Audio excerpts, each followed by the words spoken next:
Hello. We're making a video with my baby dog, yes. And I'm getting my artwork repaired gradually. So it's already looking a lot better.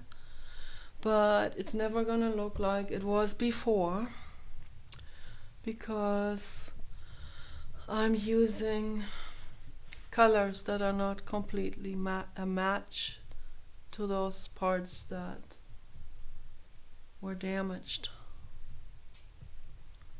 to the surrounding color. So, but I'm gonna get all of that done gradually every day. I'm going to put more applications of paint on it, and maybe I'll just make one corner over there into the lighter green. I have to, it's just, I go by how it feels to me. So in order to make it look acceptable from my brain, so that's what I'm doing. So yeah, I wanna make a video. We came back here yesterday and I lie down on the grass out there and I fell asleep on the grass for a while, for maybe half an hour or an hour. And that was really nice. Felt really good. It smelled good. Everything out there. It smelled like grass and needle trees, and that was very calming and relaxing for my brain, because it's been quite difficult for me to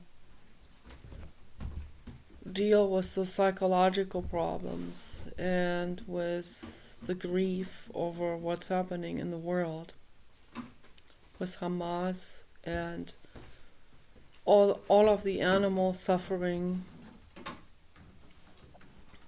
worldwide. Animals that are in the middle of a war zone. They never caused the war. Okay, they never caused that. They never did anything to bring that onto themselves.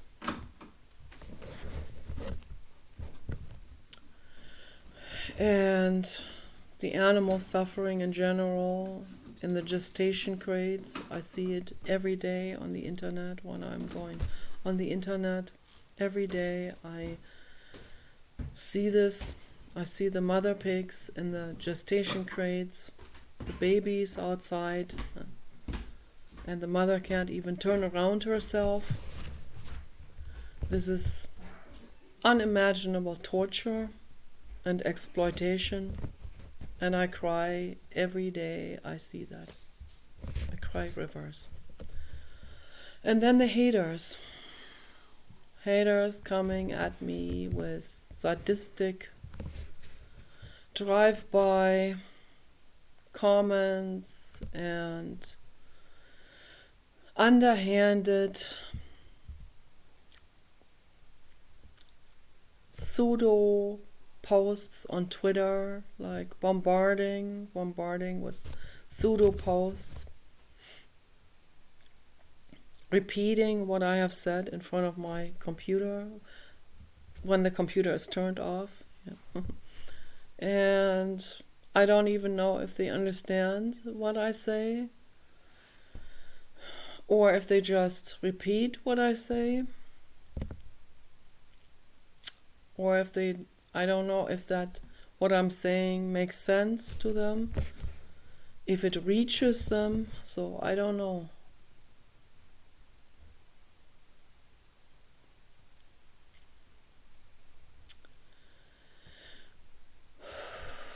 It would be nice if what I say reaches them.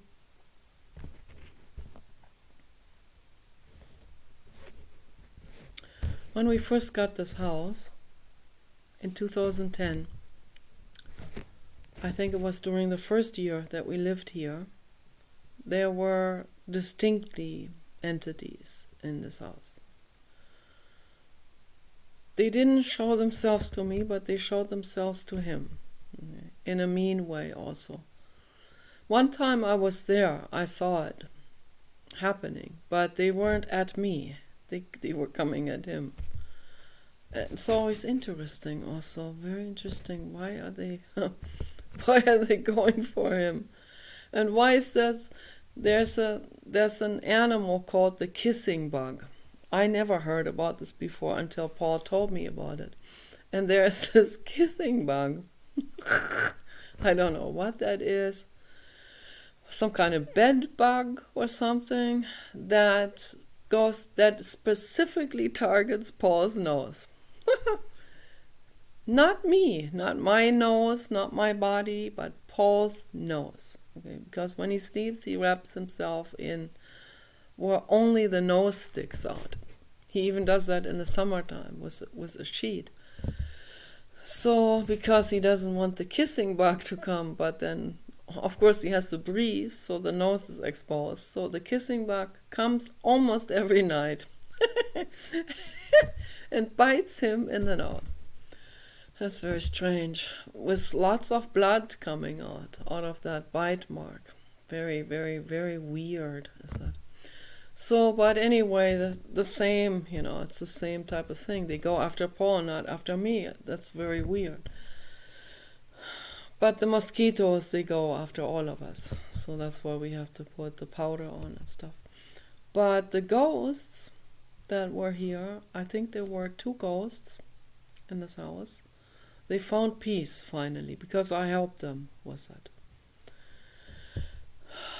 And that took many, many years, So for Kenny and me to help them, Kenny the Blue God, that was the Blue God in Kenny incarnation.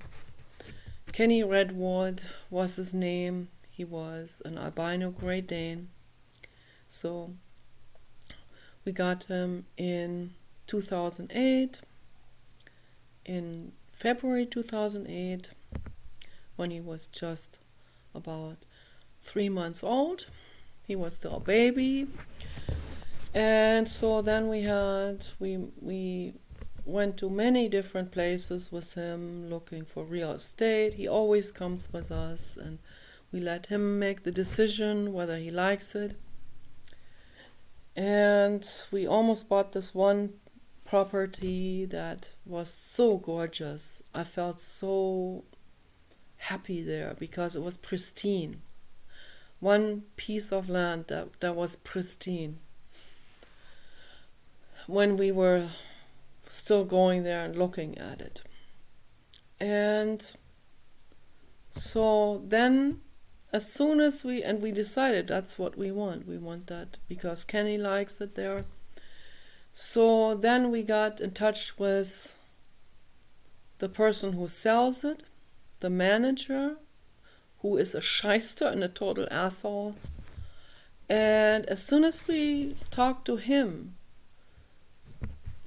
things started to unravel and wasn't feeling so good anymore. So then homeless people or someone dumped a jacuzzi on that property, and the shyster said, "Now you have a jacuzzi even on the property," like mocking us, like, "You even have your own jacuzzi now." Well, it's just 50 years old and totally worn out by some smoker people and partiers. No, thank you. We don't want it. And then, but the ultimate that made us not buy the property. Kenny wanted it, but Kenny wasn't so picky about the gun shooting, but there was a shooting range not far from there. And I was lying in the grass trying to enjoy the grass when the people started to shoot there. I don't know, 10 people started to do target shooting very close by, and it was very, very loud and very, very uncomfortable and exactly what we are not looking for. So we had to tell the shyster, sorry, but they decided to do some shooting at the shooting range. And the shyster, he was real mad at them because he actually leaked it out that he had told them not to shoot for a while because he was trying to sell us that property. So we said, sorry, we can't buy it. Peace and love. So we moved on. So we went through many, many properties, checking them out, and he put his nose on the nose of a mother cow. Not him, Kenny. And they were both white, albino, and that was very nice at one property. He even made an offer on it. But then the realtor wasn't on our side because the other person offered more. Very sad, all of that. So we didn't get it. And then many other properties also on the Oregon side and beautiful places, but we're very vigilant. So we pay attention to the neighbors. So it was never really ideal. So we finally found this place here, and I call this my dream house, even though it has issues. But this is my dream property. This is what I envisioned, exactly like this. And the only reason why we got it cheap is because of the issues. So lots of water damage, and the jacuzzi upstairs doesn't work, and there are people have flooded this house because pipes broke before we got it. So the ceilings warped, the floors are lopsided and warped, and so yeah, issues. And the leak in the washroom ceiling has never been repaired. Everyone tried, everyone failed, everyone who lived here since 1983. So even Paul wasn't able to fix that. He's just going to have to do some stucco repair on the ceiling and with some gypsum clay, and just try to fix it, make it look even. The problem is still there. So it's all not really cool. And then there are bats living in the crawl spaces upstairs, and because of that I didn't allow him to seal all of that off, because obviously there are some spots under the roof where the rainwater gets in, and that's when the water gets into the ceiling and always into that neon lamp. So it's just a big mess. But still my dream house, It's my dream house, and my nuclear family dogs are buried under the manzanita tree. That's a dead manzanita tree out there. And I love this property, and I will be very much missing this property. Okay, this property has guided me through unimaginable energy healing and incredible mental growing. And all of the problems, I got very sick in this house because the people before us were very sick, obviously, and they left behind their germs. So after the first time cleaning both toilets, upstairs and downstairs, I got violently sick, with incredible vomiting and diarrhea and also flu symptoms. So I knew it was from those filthy toilets that they left behind. They couldn't even clean the house before they sold it. Very sad, very flaky, very, very disorderly. But yeah, we're not like that. We're getting everything absolutely top-notch clean and fixing whatever we can fix. Okay. So whatever is in our financial and legislative power, we're going to fix, and the electric's all repaired, everything. Paul fixed all of that. I painted over the spots on the walls. He got the right paint, the right color. So It's getting better and better and better. It's looking better than ever before. But in the beginning, in 2010, after we bought this house, so not long after we bought this house, a couple of months in, when one night we were standing in the hallway from the side door to the kitchen. It's a long hallway, and the hallway has lights that are recessed lights in the ceiling, and I was standing there with Kenny, the Great Dane, on one end. Paul was standing at the other end, and that was before we had an anchor in the door, in the walk-in closet door that is on the other side of that hallway. So there is a walk-in closet, and that door was kind of pivoting and back and forth. Tended to be. It was kind of like really. It was kind of loose, so we had to either close it or we had to all the way open it. But then, when we opened it all the way, then the wind could move the door.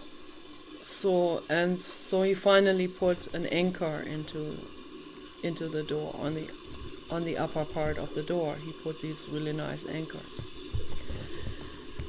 and some of the doors already had that same type of anchor from the other people that created it.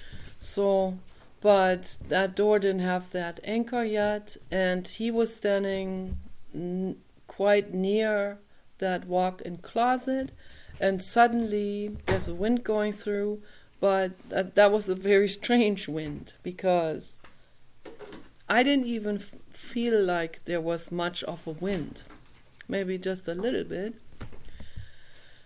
And suddenly the door goes like back and forth, back and forth, back and forth, right in front of Paul, and even almost hits him in the nose like this as it goes.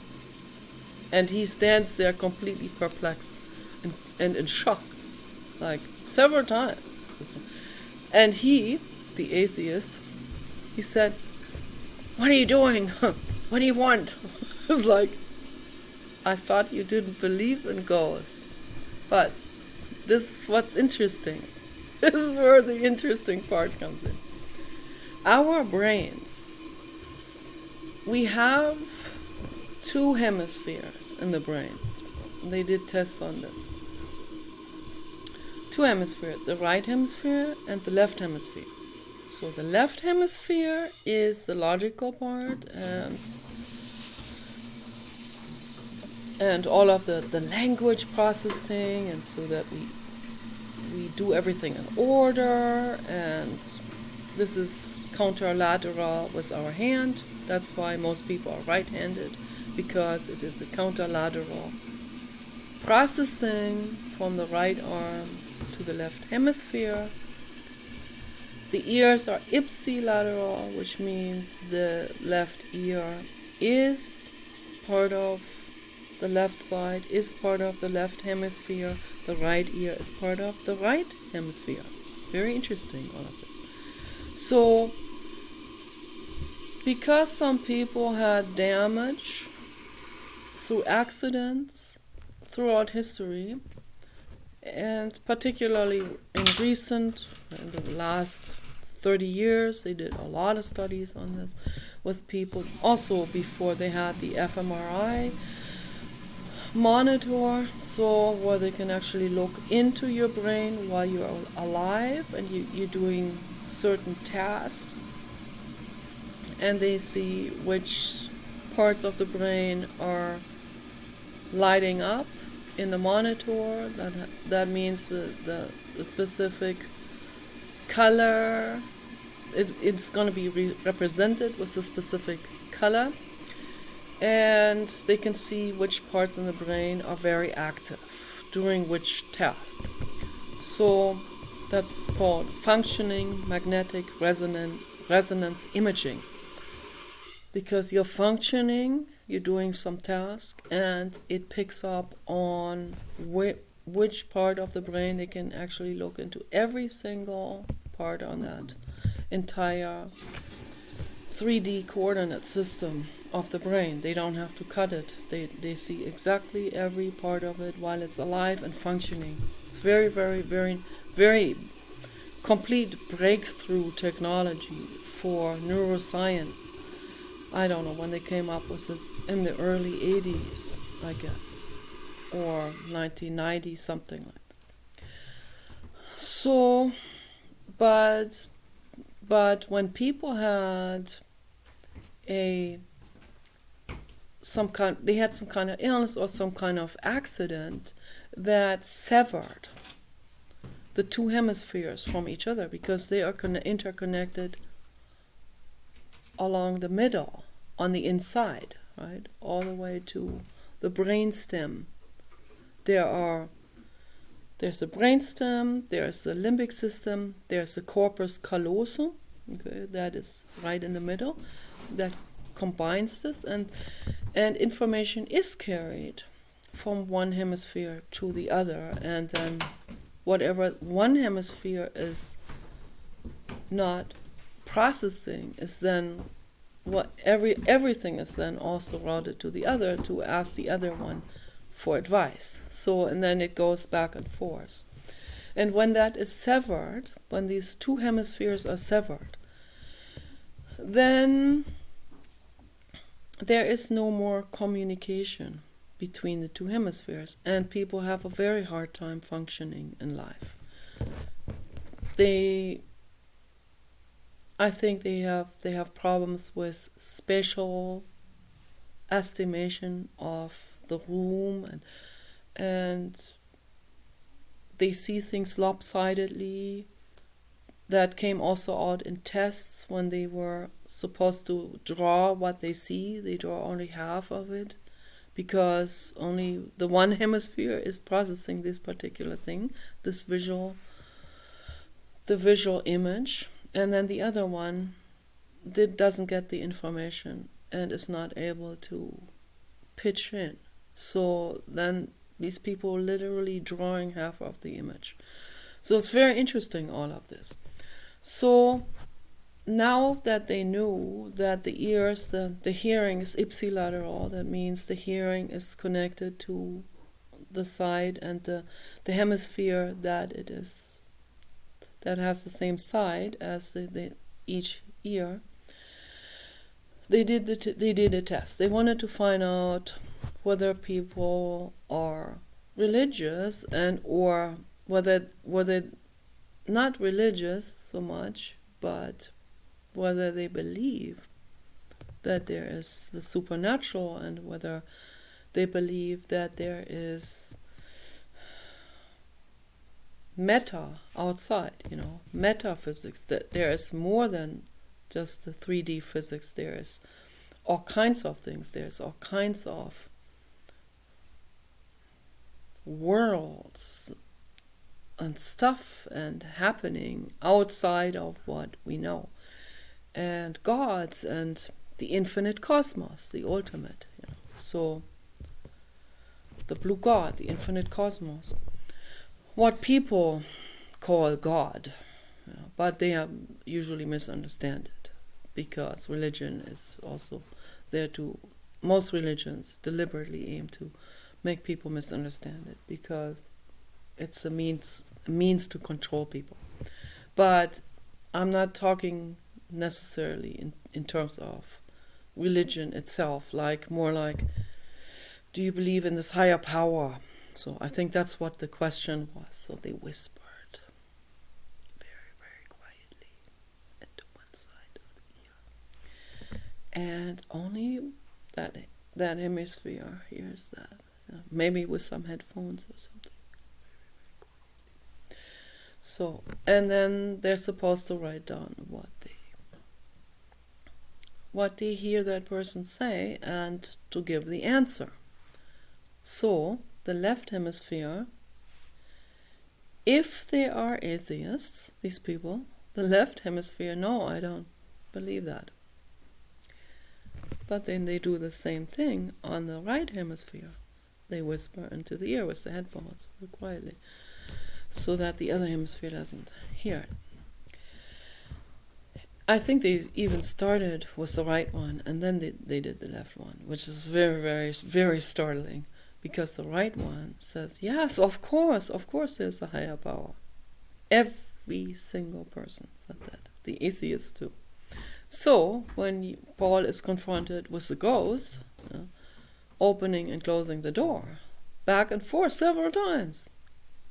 I don't know if a wind can do this, maybe, but I sensed the entities, I did. And I sensed that they were kind of after him. They felt irritated by him for some reason. I guess because he's an atheist, because he's afraid. And an atheist who is not even agnostic in any sense, I guess he's maybe 1% agnostic, but only that much. So even Richard Dawkins has 2 points higher of agnostic in him. So Paul has a lot of fear. He's in a lot of fear. And when people are in a lot of fear and in resistance, and they say, nope, they're in denial, like this, no, I don't want to hear it, I don't believe it, it's not true. I reject it, it's not true. This is too negative, like that one lady said about what the U.S. military does, the U.S. Navy. No, that's too negative, therefore I don't believe it. That was a little bit more honest to say, therefore I don't believe it, right? To explain to me that active process of denying. But most people are much less active and more unconscious. They'll say, no, that can't be true. The United States would never do something like that. So total denial, right? Total denial. Now our government is our God, right? So, and in the same sense, Paul is like, no, the supernatural world doesn't exist, right? So very, very determined on that. He calls it religious, which it's not religious. I mean, it's not really, it's kind of unrelated. It's not the same thing. So it's like religion might use supernatural stuff, but the supernatural stuff by itself doesn't use religion. So religion is only used by those people that want to have power over others. The supernatural stuff, it exists, okay, for its own purposes. And there are many. So there are many entities that are out there, and you know it. And there are little green men, Pat. They are out there. Pat Denny. Pat/Danny. Okay. So, and then Pat/Danny/ whatever that lady's, his sock account name was. Okay, so that's all the same person. It's all Danny. Okay. That's his unrestfulness that makes him do this kind of stuff. Okay, so yeah, he also pretends to be many different people. So he'll put on an accent with one person, and then he'll talk completely like he was born in the United States with another person. So in one account he acts like he's a woman, and another he acts like he's a man, and back and forth. And so obviously that's not just one person doing it. There are, I would say, most men are doing that. Most men in the world are doing that all over the planet. Okay. And they're very unrestful. So it is what it is. And they're very unrestful souls that are in physical bodies, obviously, and there are also unrestful souls that are not in a body. And there are also ego residue energies as well. Judy Krishnamurti has encountered those when he went into a forest. He would always go alone, hiking into forests very far. And he would have to force himself to come back, or he would just continue to walk, he said. So, and a few times he'd get into a place in a forest where there has been a gathering of people before him that were doing very unrestful and ungood things. And he could sense it, he could pick up on it. They didn't leave anything behind, but he could pick up on it. And there was this ego residue. That was like, for many people, an ego residue that was still lingering in the air. And that ego residue was almost like a collective energy that said to him telepathically, "Don't come here. We don't want you here." But he doesn't give in to it. He would stay there anyway, and he would allow it. He doesn't fight it because he was Gautama Buddha. So he doesn't fight it. He just accepts it, and then after a while it dissipated. That energy, that ego energy. And then this animosity was no longer there. Okay, so this area was welcoming him. And that's very interesting. So there is ego energy, ego residue energy, sometimes very intense. And the soul of that person can vibrate with that, a baby soul. Those are always baby souls. Okay. And I understand there is no, what Dolores Cannon was describing, that there is no time. Time is an illusion, and hierarchy is an illusion, of course. But in terms of soul development, there are new souls coming into existence all the time. And they go through that entire soul journey. So it's not a hierarchy. It's just a learning process. And some souls are very, very advanced. The soul of Elon Musk is the most advanced of all. That's why when he eventually, probably, maybe, if he ever, everyone comes at some point to maybe you'll die at 150 or 200, because he will figure things out to make himself live longer.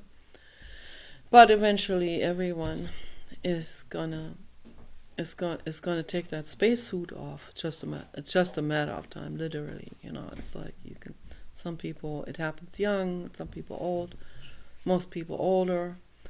But he will probably, I have the feeling he'll figure out how to stay young for a very long time, maybe for 200 years. And then, but eventually something happens and the person takes that spacesuit off. Obviously, they can't be in that forever. But that will happen on Mars, and just as he wishes for it. And when he takes that spacesuit off, the life vessel, our body, he takes the body off like a spacesuit, and he will go and merge in with the infinite cosmos. He's not going to go somewhere here or there, like the Orion Nebula or the Horsehead Nebula, where some souls go. And that's why I think there are these formations that we see that are they're like remnants of those souls and those bodies that they had before. Okay, so there's definitely a horse soul that went to the Horsehead nebula, not just one.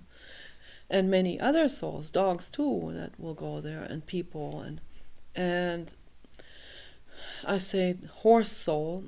All souls come in all existences. There's no animal soul versus human soul. Those are just souls. Okay? You come back as a dog. Danny is going to come back as a female dog, okay, in his next incarnation.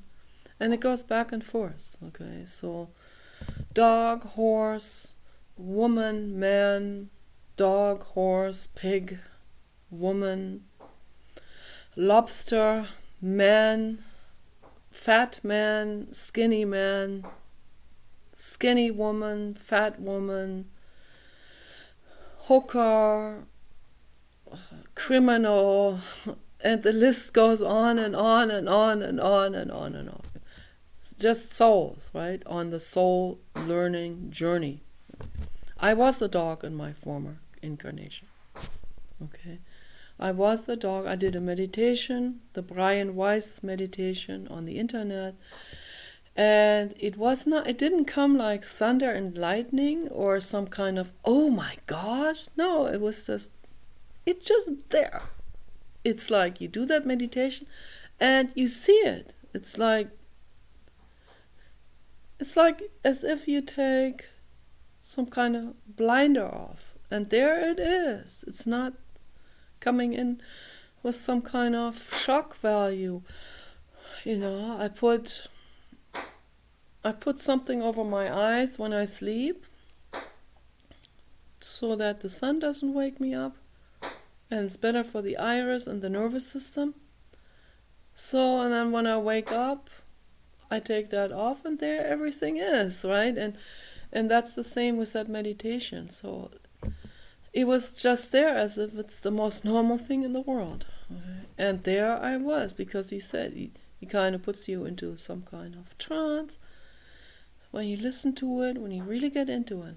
And then he says, you're waking up and you see your feet. What do you see?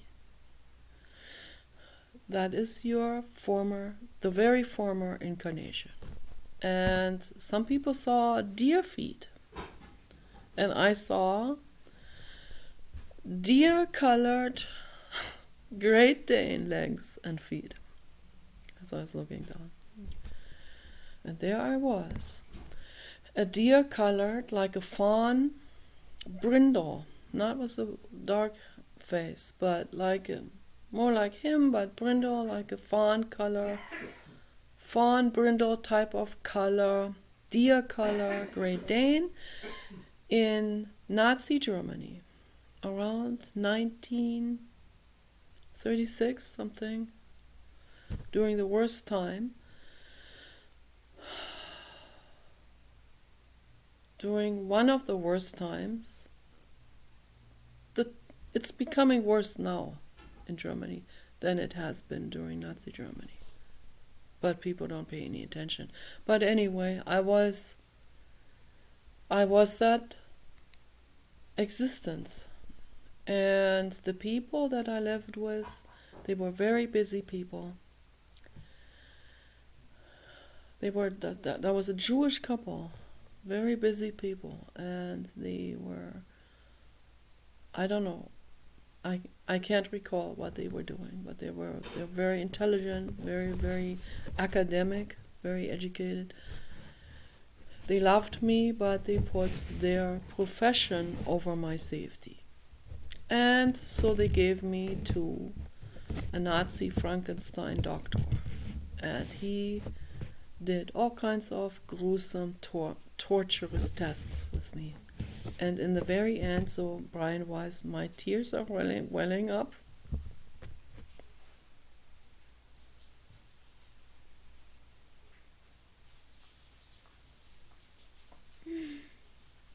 Good.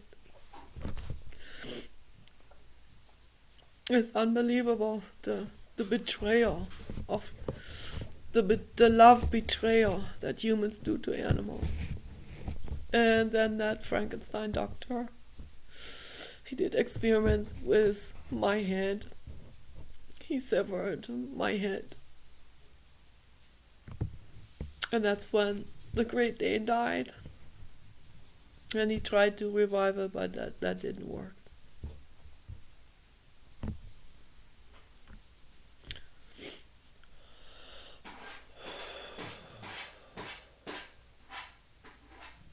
That's why there's no way I can watch any footage of these types of tests. That some of them were filmed, and that's still there.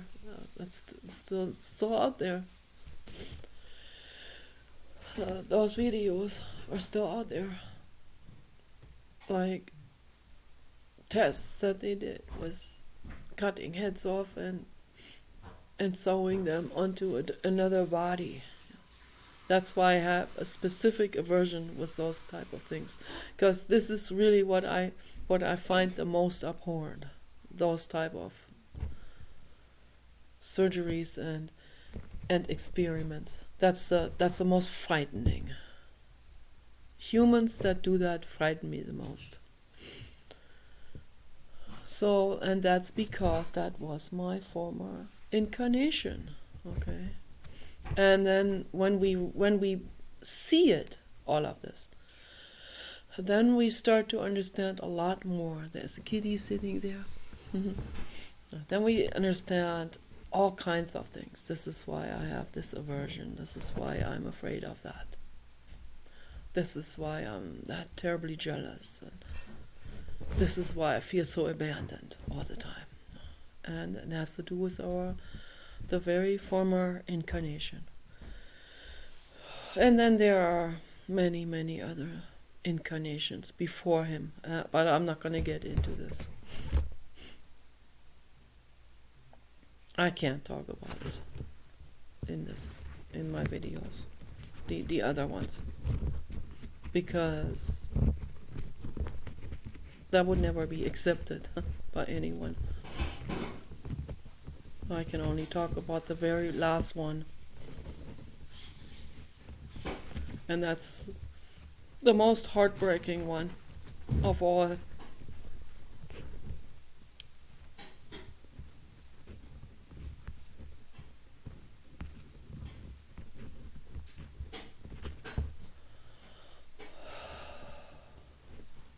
Yeah, it's very interesting how our last incarnations, how far they can have an influence on our nervous system.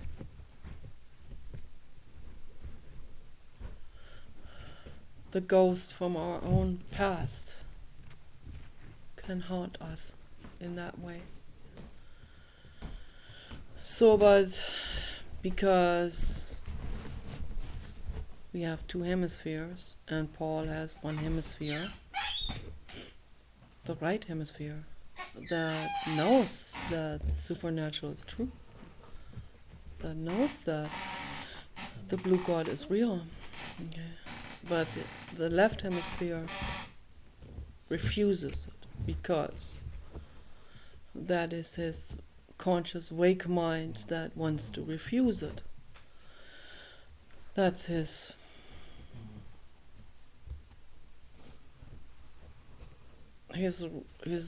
reason type of functioning and processing and all of that.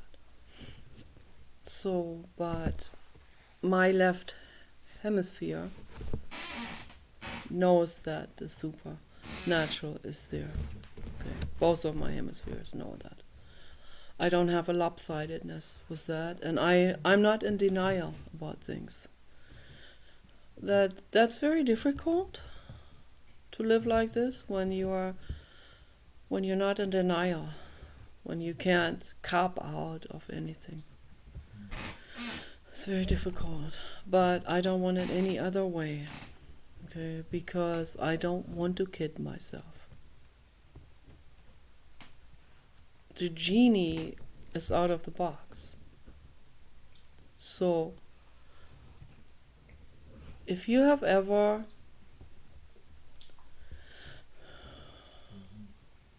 lived with a completely clear mind for a moment, you wouldn't want to give that up again. There, the blue God agrees. 4444. you wouldn't want to give that up, because seeing things clearly is also very helpful. It protects you from all kinds of things, obviously. And if you see things very clearly, you can see energies around you. You're not in denial. You might be afraid, but if you really see it, you face it. You face that fear. And that's what I did in this house. In the beginning, I was terrified of those entities. Very terrified. All of our dogs saw what he saw the other day. Those were not the entities that used to live in this house.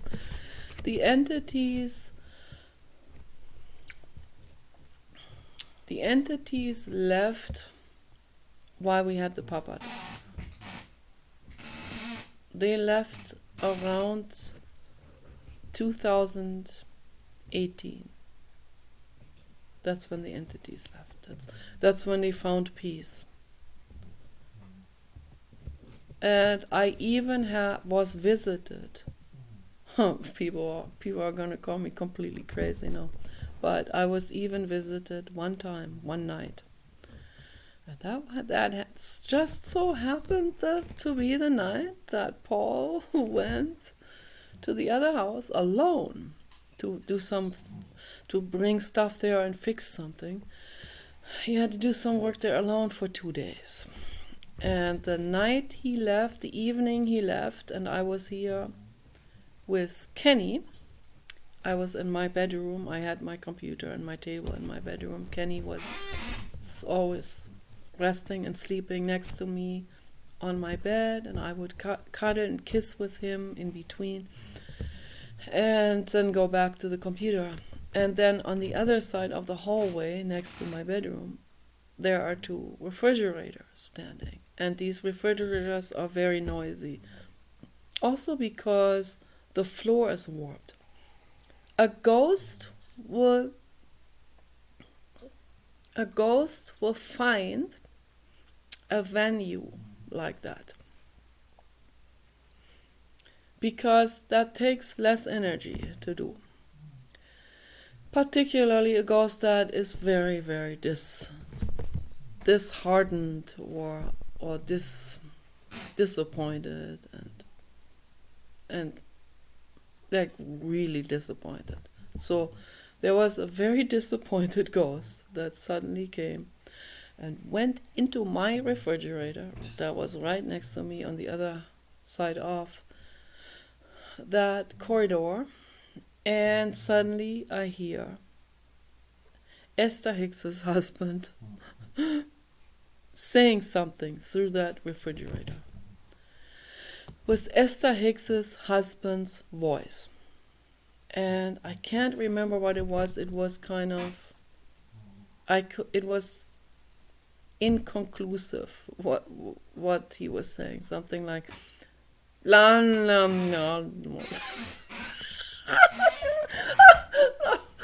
not laughing about him. It was like, what, hearing you, something like this.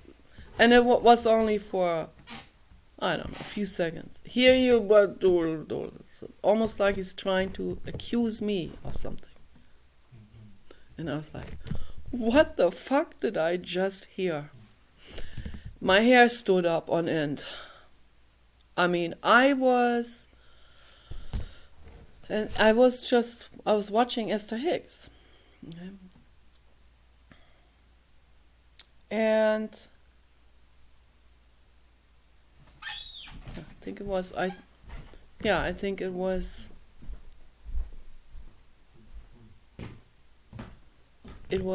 I don't remember exactly what year it was, but it was right at that time, when Jerry Hicks died. Okay, right at that time. I think it was in 2014. And I was so terrified. I thought I was going to vomit. I was so terrified. I was terrified to death. I was so terrified I could not stand it. I thought I was gonna pass out. I mean, it felt like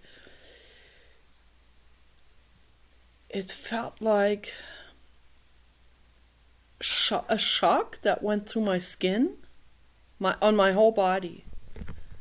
It was this moment of, this is what I never wanted to experience. I never ever wanted to experience this. And I thought, what is going on with Jerry Hicks? I didn't know anything about it.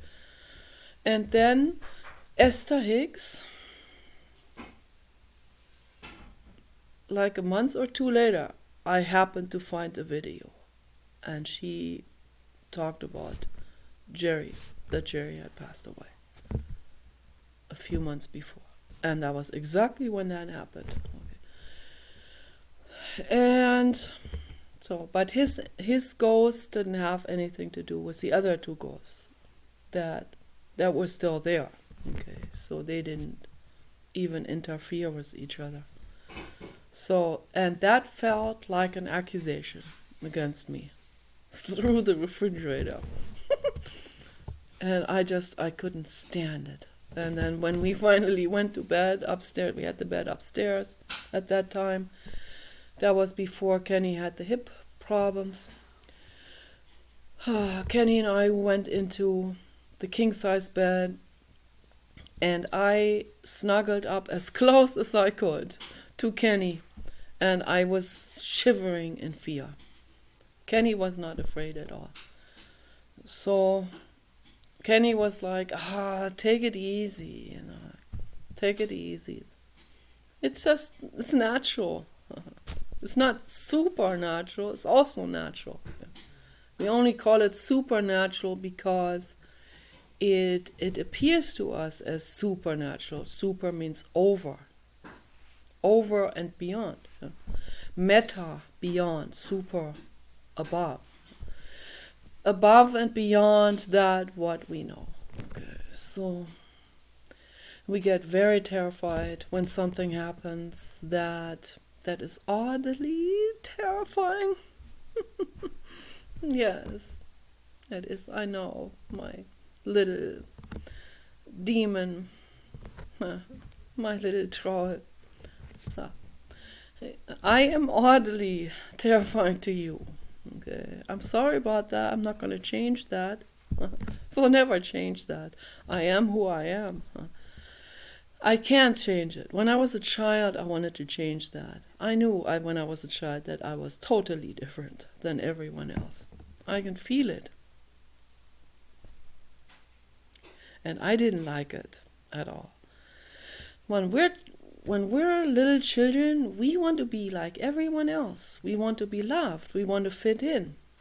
We don't want to be this freaky ghost girl with the dark rings under her eyes, which I've always had. Because I had trouble sleeping, I was always afraid. I was afraid of the dark. My whole life I still am.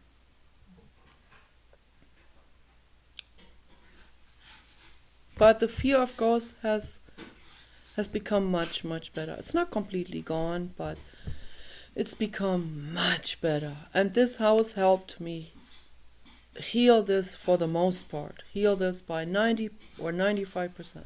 This house here. This house is my energy healer. And so I didn't say anything to that Jerry voice. I just sat there. I was very terrified. And then that was only for a few seconds. And then the refrigerator started to just do its natural rumbling and bubbling. These are very noisy refrigerators. But Jerry Hicks thought this is my way of really scaring that environmentalist lady. And the reason why he felt like it was my fault or something, that I caused turmoil in their lives, blaming me, right? The truth sayer, is because a few months before that, I had written 2 letters to Esther Hicks. And I said to her, I love you, I love your videos, I bought all of your books, I'm super fan, but I'm an environmentalist, I'm an animal rights activist. I am not okay with telling people that everything is relative and you can just do whatever you want to do.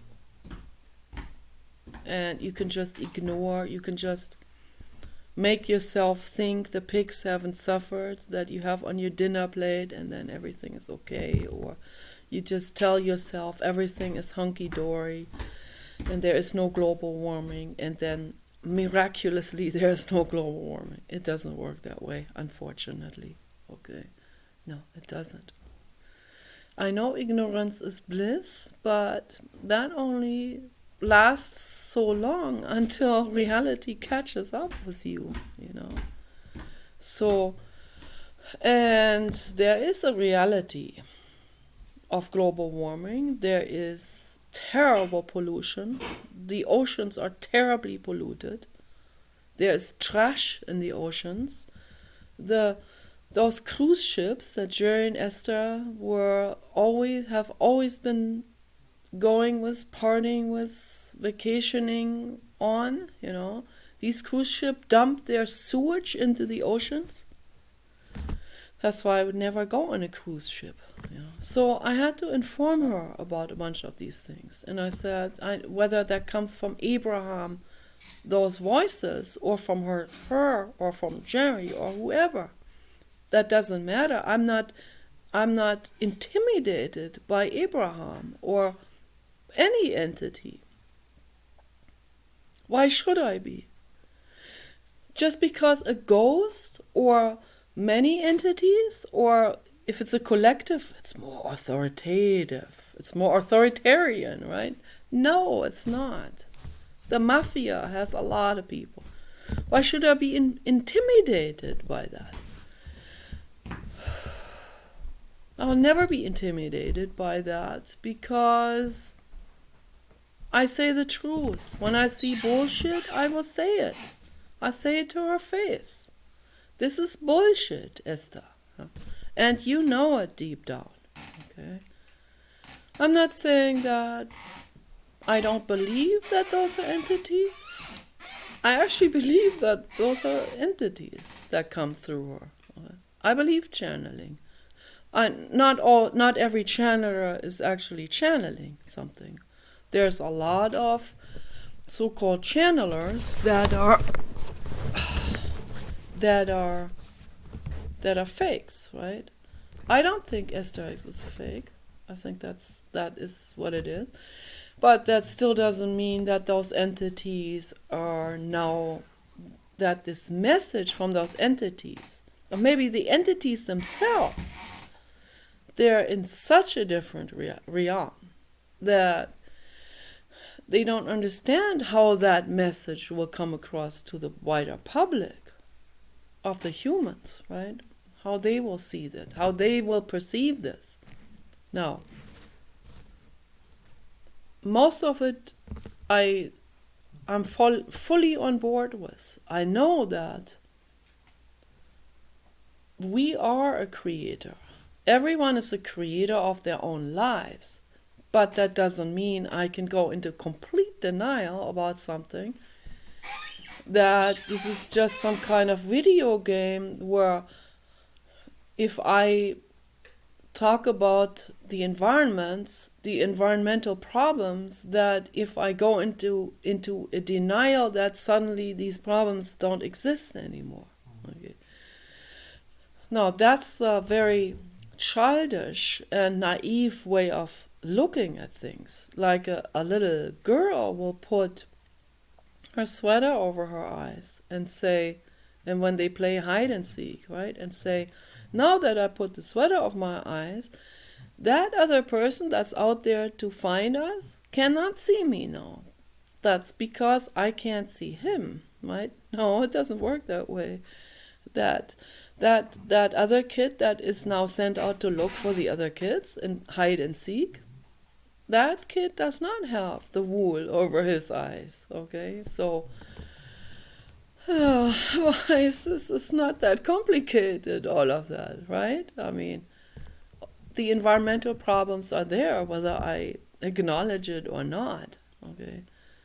And that reality is a very harsh reality, and it will get very nasty at some point, okay? If everyone goes into total denial, because it's a convenient denial, okay? So what I told Esther Hicks is an inconvenient truth, and what Al Gore told you. And you can get as mad as you want to, alive or dead. It's still, the truth is still out there. That has nothing to do with me. Just because I'm a messenger doesn't make me suddenly into the perpetrator. I hope that makes a lot of sense. So, and that's my message to Jerry Hicks, but he understood that later on. That was just for a moment. He understands that now. Yeah, he sees the whole picture now. It's like, God, how can I get so much onto the wrong track with all of this? So, yeah, but the Abraham entities, they're in another realm. They're in a different. They come from a different world.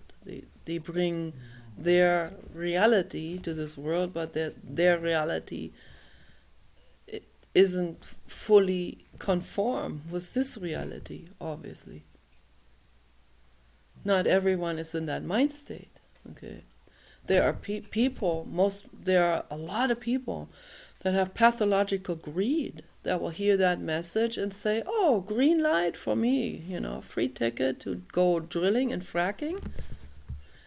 Because Abraham entity said that it's all in my head, everything. Oh, how convenient is that, right? No, it's not all in our heads. It's not. Maybe where Abraham entities come from. It is completely, everything is like, you change things on the spot. It's like in a video game. You can, in some kind of iridescent, I just saw something down there. Some kind of iridescent, ad hoc shifting of things because of your thoughts. Okay, so yeah, we can do that with our thoughts. We can do that in transcendental meditation. But that still doesn't make the actual reality in the 3D change or go away. It just changes. It can change how we look at things. Most people go into total denial. That doesn't help anything. But we can look at it from another angle. Like we can go all the way around that issue that's right in front of us. The elephant in the room, as they say. I don't like that metaphor. Let's call it the issue that's right in front of your face. Right? You can look at it. You can look at global warming from all kinds of perspectives. You can look at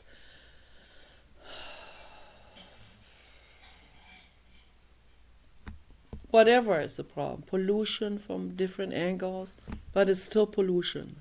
The animals are still suffering. Okay. So Jerry Hicks thought that because I brought in, and maybe I'm just completely making this up and am totally deluded, but that's how this felt to me, this whole situation. So it felt like I almost felt guilty even when I wrote her those letters. And she or someone who works for her responded with a few links. That's all. There was they don't have an argument, obviously. She only has links to her videos. But that's not a response to my letter. That's not an argument. They don't have an argument. That's why. And the entities, they don't see the whole picture in this realm. Okay, I'm not holding it against them. a lot of it, most of it is very true, and it's very true all the way through, but it will be misunderstood and misused by people here in this realm. As long as we have greed apes living on this planet, then that message, those messages, and democracy and monarchy and oligarchy and any system and any message will be misused as long as we have people that have pathological greed, because they will misuse any system, any political system, any social system, any message, any religion, any wisdom even will be misconstructed by them and used for them, for their greed. They'll say, hey, see, this is backing up my greed. No, it's not. But that's how they want to look at it. So now we can look at things from different angles, and we can also, if I look at a problem and I see the polluted oceans, right, or the whale, the active sonar causing whales to suffer, I can cry all day long about it and just be dwelling on that. Or I look at it from another angle and say, I must do something about it. I can also look at it from another angle and say I can make that go away in denial. But that's not me, that's not how my brain functions. That's how most people's brain function. But that doesn't work, obviously. It's better I look at it from a specific angle and I say, yeah, this is terrible. I gotta do something about it, okay? I gotta do whatever I can to do about it. Committing suicide is not gonna help, okay? My ghost is not gonna be as effective as being in this body. This body is more effective, much more effective. And just dwelling on it all day long, crying about it, and or whatever, having immune problems because of that doesn't help the whales. That doesn't help anything. Some people they misunderstand things to such a point where they feel so bad that Jesus Christ suffered on the cross that they put themselves on the cross. That doesn't undo the suffering of Jesus Christ. Oh gosh, man, is that dumb, or all of that. We need to learn from these things. Learn from torture in history. Whoever was tortured, many people were. And much worse, probably, even, than that. That's probably even much worse. During the Middle Ages, the kind of stuff, when I was a child, we visited torture chambers. I mean, the people were real short during that time. You had to really duck your head down in order to get into the torture chamber. They were like all dwarves. They were like 5'5" or something. 4'5" or 5 feet maximum. Okay, and I'm almost 6 feet tall. I'm 5'9". So I had to really duck my head down. The men were also really short. And there were these elaborate torture chambers, like from 1500, 1600. What a horror. And we kids are like, what am I seeing here? Yeah. What is wrong with these people? What is wrong with all of these tormented brains? Okay. So now we have to learn from it. We have to say, hey, we're living in more modern times now. Let's learn from it. Let's not be archaic. Let's not be regressive anymore. Okay, we need to learn from our mistakes. Do it better. Don't torture another living being anymore. Okay. So, and that's how we need to address it. And that's how I come in with that, being that very loud-mouthed, outspoken truther when I write a letter to Esther Hicks, and then I caused a turmoil with them. Or I didn't mean to hurt anyone. I just wanted to, but maybe the truth is actually too much for some people. The truth is too much for some people. That's not good. But I'm not gonna spare you the truth. If the truth is that you are walking and walking and walking on a hiking trail that ends at the cliff of the Grand Canyon, as I talked about this before. There is the park bench for your last stop to think it over, but you are not even going to sit on that park bench. You don't even see the park bench. You are walking, and that's what most people do. This is a metaphor for most humans. Collective, okay? You are straightforward walking towards the edge of that cliff of the Grand Canyon, and then it goes steep down for I don't know, 2 miles, or I don't know how far. Very deep, okay? Straight down past all the different earth sedimentations, all the way to the Jurassic, the Precambria, the whatever the names are. You will go past all of that and see all of that go by, like in an elevator or something. You are walking towards the edge of that Grand Canyon. It's a metaphor for what you are doing, most of you are doing, okay, most humans, with your denial. Okay? And here I come in on that hiking trail, and I throw you off the course a little bit, right, with what I say. So you walk like this now.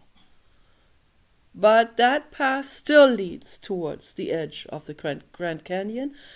It just happens to go through a patch of forest, and then it will fall off the side, right?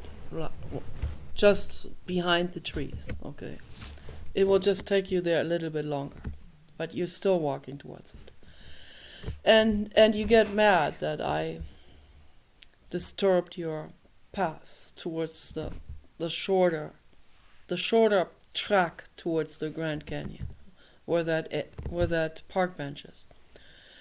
So now I say even more incinerative things. I give you the whole truth about it. You are walking towards the edge of the Grand Canyon, I say to you, and you get so upset, because you get so upset over that you have a heart attack and die right there on the spot. Which could be better. I don't know which is better, but could be better than falling down in that abyss, right? I can't imagine that. That must be very painful to fall down into the abyss of the Grand Canyon.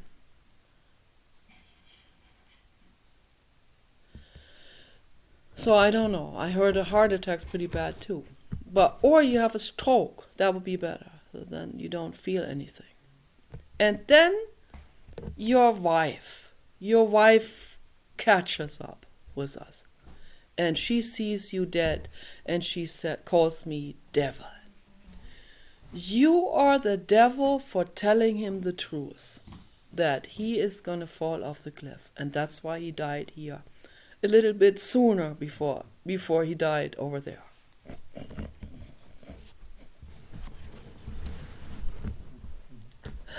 I hope this makes a lot of sense, what I'm saying. I really hope so. So you need to look at it. Look at the situation. Look at the fact that denial isn't going to save living beings on this planet.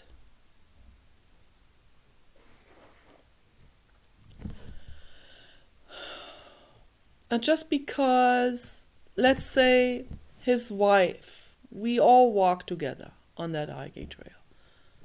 Let's say just to use that example. Esther, Jerry, and I, we walked down a hiking trail towards the edge of the Grand Canyon. And I tell them right up front, look, I am not willing to fall down into the abyss. And I don't want my dog to fall into the abyss.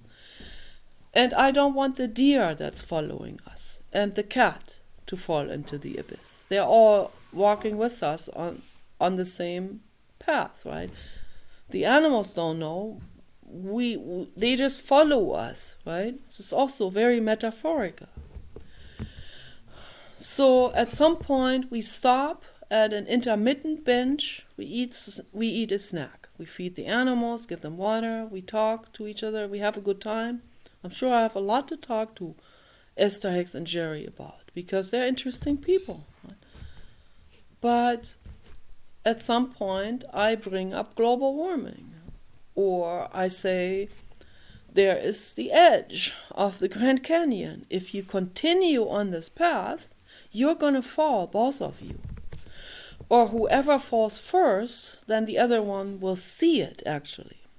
Then you can't deny it anymore. Then maybe it will save the other one from falling.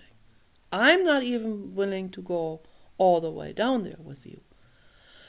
I'm saying right here at this intermittent base camp park bench, right? This is our base camp. I also use that as a metaphor a lot.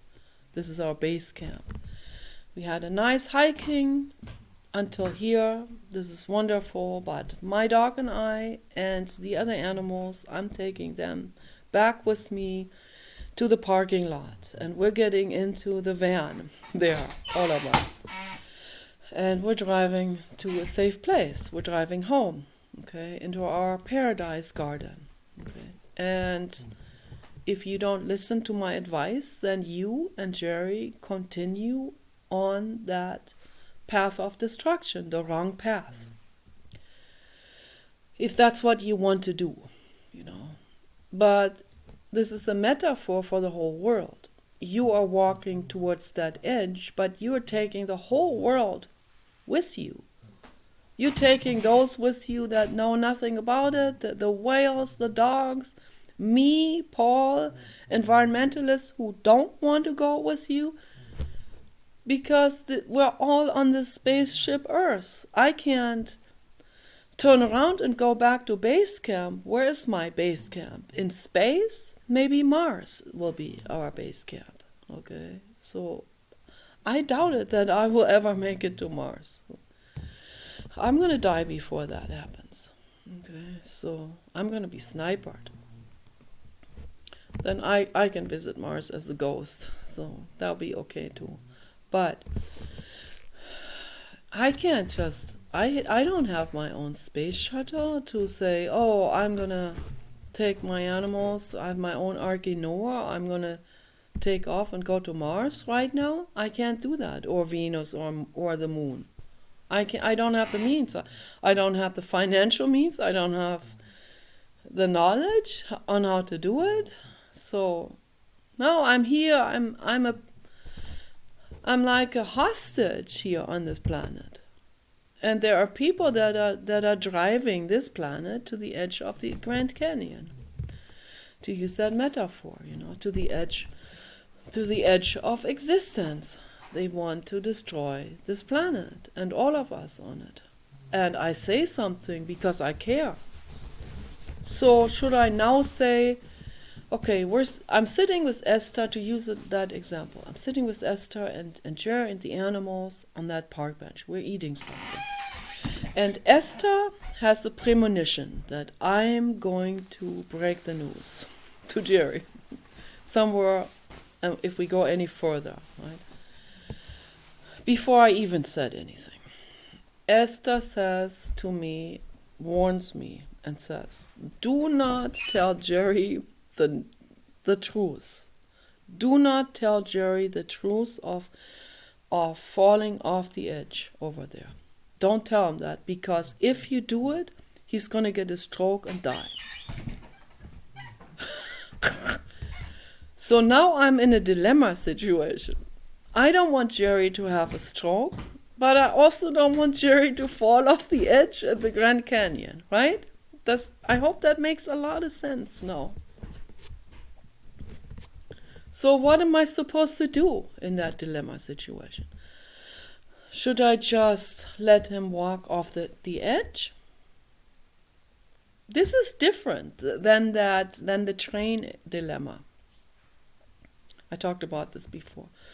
It's a very famous psychology test, the train dilemma situation, where would you throw a fat man over a bridge to fall onto the rails of a train that is coming, a runaway train, and make that fat man bring the train to a stop before the train runs over 100 workers that are a couple of miles down this way.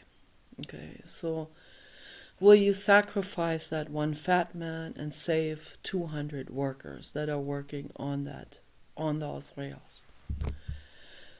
Because the train would run all of them over, and they don't see the train coming, that runaway train that is picking up speed and all of that, and this entire whatever, the technology is interrupted for a moment and they are not even being warned.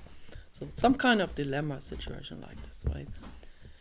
I could not throw the fat man over. I just can't. I can't kill someone for any reason, unless it's immediate self-defense.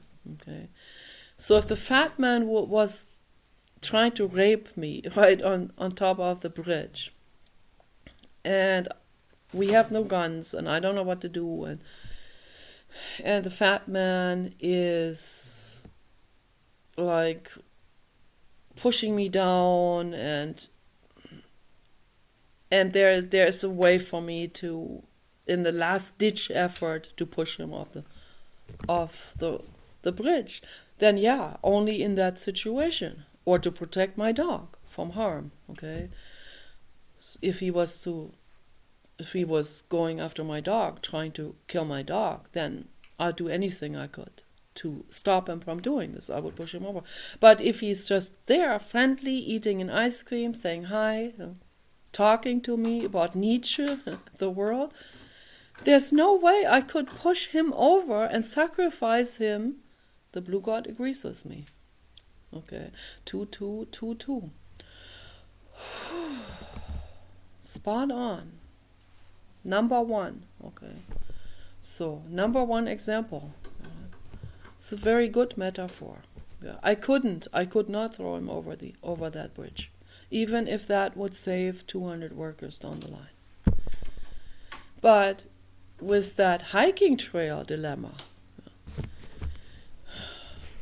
he's going to fall, and he might even make Esther fall too, right? They might both fall. Maybe their animals will fall with them too. Or an entire herd of deer that are following them. They'll all go down. It's a kind of rocky, kind of awkward example because not very realistic. But it's a metaphor for what's happening on this planet. Should I now shut up, not say anything because, oh my goodness, the truth could make him have a stroke? And then not say anything, and then let them take their course and fall off the edge, all of that entire group of beings?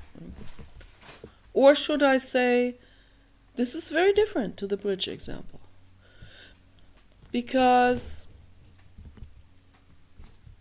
I'm not just because he's taking other beings with him, that for sure is reason for it. But also because I care about Jerry, I don't want him to fall off the edge. So if I see someone eating meat 3 times a day, and that person weighs 500 pounds, I'm gonna tell you the truth every single day, whether you want to hear it or not. Or maybe you get a stroke because you can't handle the truth, right? You get a stroke because you're so angry because I'm telling you the truth. That's me. Then don't hang out with me. If you want to live your life in peace and bliss and die a horrible death from heart attacks and or cardiac bypass surgeries, and some people are under the knife 10 times on the operation table. If that's your soul school path, then do it, right? But not on my ward. Not as long as I'm your nurse or your doctor or your energy healer or your friend, okay? It won't work. I will be on your case every single day and night, okay? And maybe I will even leave and say, I've had it. You do your 500-pound life. I want nothing to do with it, okay? I'm not super lightweight either, but I'm not 500 pounds. I'd never let it come past. I would never even let it come to 250. So that's already way over the line, 250. For anyone, no matter how tall they are. Okay, so I'm like 230, somewhere around there, 220, 230. Okay. Maybe 235. Okay, so I cannot allow anything go further than that. No way, absolutely no way, no way. I mean, then life isn't even livable anymore when you're that heavy. You just huffing and puffing, and everything hurts your hips, and no way. Or heart attack, high cholesterol, strokes. No way. I'm already at risk with that. So no way am I gonna let that go further than that. It's already unhealthy. I'm way overweight. So 200 is already pushing, I shouldn't be more than 200. But I am, because I don't exercise enough and I eat too much food, even though I'm a vegetarian. So, but yeah, in the same sense, I would be constantly telling the fat man that's eating animal carcasses every day, innocent animal carcasses, this is not ethical, this is criminal, that makes you a murderer. Meat is murder, you are killing yourself every day, I'd be telling him. Okay, so my haters, so me in person, it's not gonna work, okay? So let's come back to the Jerry Hicks example. Just because Esther tells me, don't tell Jerry, don't even get the idea of telling Jerry the truth while we're on this hiking path. Because you're going to kill him if you tell him the truth. The truth will finish him off. So now I have this dilemma. Should I let him die over there at the Grand Canyon, or should I let him have the stroke because of the truth? In that situation, I have to opt for the truth because the truth can also set him free. I can also tell him, look, Jerry, don't be afraid of the truth. Just accept it. There is the abyss. Don't keep on walking towards it. Don't do it, okay? This is unintelligent behavior, to keep on walking towards the abyss. Stop here. Let's take all of our living beings, okay? First of all, I do it for Jerry, for his safety, even if there were no other living beings, even if Esther wasn't there on the hiking trail, that could also potentially fall. I would say it to Jerry. I tell him the truth because I care about him. There is a cliff, even knowing that he could die from a stroke.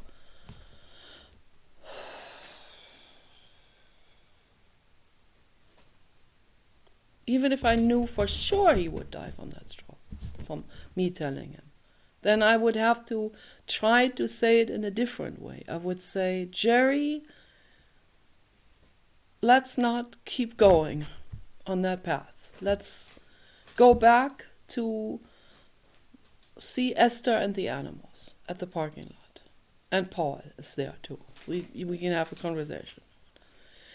And then he'll ask me why. Then I have to tell him the truth, right?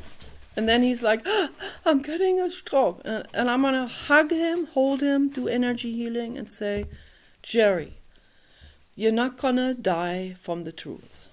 Okay? I'll do everything I can to save him. But I have to warn him of the absolute certain truth. Of the absolute certain death that awaits him at the end of the hiking trail. That I have to do. And I do this as the truther here on Earth with the human species. Okay? So. And when there are other animals, other living beings involved, then I must do it, no matter what's going to happen to him. If he gets a stroke, that's outside of my leverage. Okay? If he has written himself so far into denial that the truth will kill him, then he also has to blame himself for that. Okay? And that's a fact. I'm not going to let anyone do intelligent acts and take others with them. I'm not going to allow that. And because I don't allow that, I have to say the truth. I have to inform people about global warming, what it does, that the ocean levels are rising dangerously. Entire regions, entire islands are washing over. People can't live there anymore. The South Pacific Islanders, they know that. They're not in denial about it because they see it. But there's still always pockets of people with total denial because they're religious and out of their religiousness. So, yeah, but I will always confront people with the truth. I have to. That's who I am. That's my whole lifestyle. That's how my brain works. That's because I care. Okay, so I hope I explained this good enough now. So anyway, video is already way too long. Take care.